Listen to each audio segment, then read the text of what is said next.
Ganpati classes में आपका हार्दिक अभिनंदन। खुश रहिए, मस्त रहिए और खूब परिश्रम कीजिए। तो आज का हमारा टॉपिक है हिंदी के जो तत्सम और तद्भव शब्द होते हैं, जो अधिकांश जो परीक्षाओं में पूछे जाते हैं, बहुत ही कॉमन होते हैं, लेकिन कुछ गलतियों की वजह से वो मिस्टेक हो जाती है और हम आसानी से उसको सरल नहीं कर पाते। अब इसमें आज हम सरल से कठिन की ओर नियम को समझते हुए और इसके माध्यम से समझेंगे। तो सबसे पहले हमें समझना है वो कॉन्सेप्ट जिसके बारे में हम समझना चाह रहे हैं, तो वो है तत्सम और तद्भव। तो तत्सम और तद्भव दोनों को हम साथ में लेके समझेंगे तो उनका जो अंतर है वो हमें समझ में आएगा। तो सबसे पहले तत्सम शब्द कौन से होते हैं, तो परिभाषा देखते हैं। ऐसे शब्द जो संस्कृत भाषा से बिना किसी परिवर्तन के ज्यों के त्यों हिंदी में आए हैं वे तत्सम शब्द कहलाते हैं। यानी सीधी सीधी भाषा में जो संस्कृत के शब्द है और वो बिना किसी परिवर्तन के हिंदी में लिखे जाते हैं, वो कौन से शब्द होते हैं? तत्सम शब्द कहलाते हैं। अब तद्भव शब्द कौन से होते हैं? परिभाषा, ऐसे शब्द जो संस्कृत भाषा के तो है लेकिन रूप परिवर्तन के साथ हिंदी भाषा में आए हैं, यानी परिवर्तित होकर हिंदी भाषा में लिखे जाते हैं, वे तद्भव शब्द कहलाते हैं। जो शब्द संस्कृत भाषा के हैं, जो कि त्यों लिखे जाते हैं वैसे के वैसे हिंदी में, वो तत्सम। और जो संस्कृत भाषा के शब्द है और हिंदी में लिखते समय उनमें बदलाव आता है, परिवर्तन हो जाता है, परिवर्तित होकर लिखे जाते हैं, वो तद्भव शब्द कहलाते हैं। ये हो गया दोनों में अंतर। अब है शॉर्ट ट्रिक, जिनकी वजह से हम शब्दों की पहचान कैसे करें कि कौन सा शब्द तत्सम है, कौन सा तद्भव है। तो इसमें हम नियम फर्स्ट देखते हैं।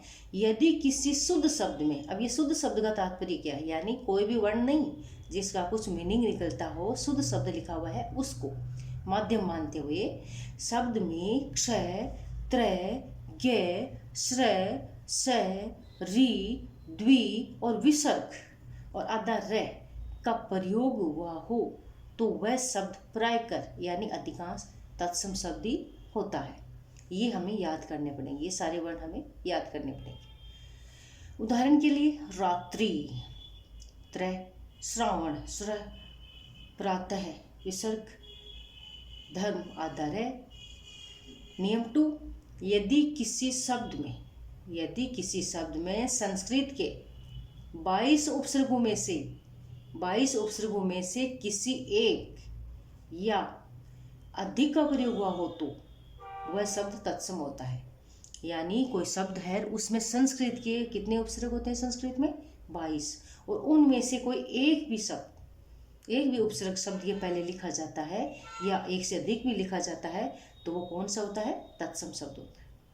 उदाहरण के लिए प्रति, प्रभाव, अभी, ये सब क्या है? संस्कृत के उपसर्ग है। तो ये कौन सा शब्द हुआ? तत्सम शब्द। ये आजीवन, परिचय, अभिज्ञान। नियम 3, यदि किसी शब्द का प्रारंभ यानी लिखते समय स्टार्टिंग में, शुरुआत में यह और वह से हो तो, किससे स्टार्टिंग होना चाहिए? प्रारंभ यह और वह से हो तो वह शब्द प्राय तद्भव होता है। बस इतना ध्यान रखना है कि शुरुआत में अगर यह और वह मिल जाए तो वो प्रायकर यानी 99% कौन सा होता है? तद्भव शब्द होता है। वन, वधू, यशोदा, युगल। नियम 4, यदि किसी भी शब्द पर जहाँ आवश्यकता होती है वहीं पर होता है चंद्र बिंदु यानी अनुनासिक लगा हो तो वह तद्भव होता है। किसी भी शब्द पर अनुनासिक या तद्भव, ये चंद्र बिंदु जिसको बोलते हैं वो है, तो वो तद्भव शब्द ही होता है।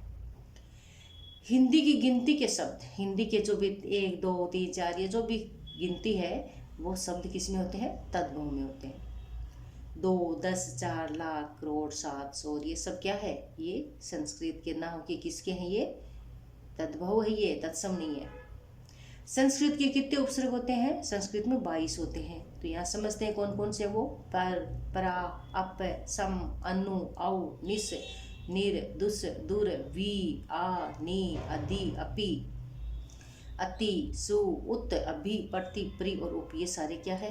ये संस्कृत के उपसर्ग है जो किसी शब्द में पूर्व 1 या 2 लग के उसको किसमें परिवर्तित कर देते हैं? तत्सम में परिवर्तित कर देते हैं, यानी वो तत्सम शब्द होता है। तो अच्छे से समझ में आया होगा, बहुत ही सरलता से हमने समझाने का प्रयास किया है। फिर भी अगर नहीं है तो आप एक बार और वीडियो देख सकते हैं और समझ सकते हैं। पर कोई भी जो टॉपिक होता है, कॉन्सेप्ट होता है, तो सबसे पहले हमें पॉइंट्स निर्धारित कर लेने होते हैं कि कितने पॉइंटों में ये कंप्लीट होने वाला है, तभी वो कंप्लीट होता है। अच्छे से समझ में आया होगा। Thank you so much.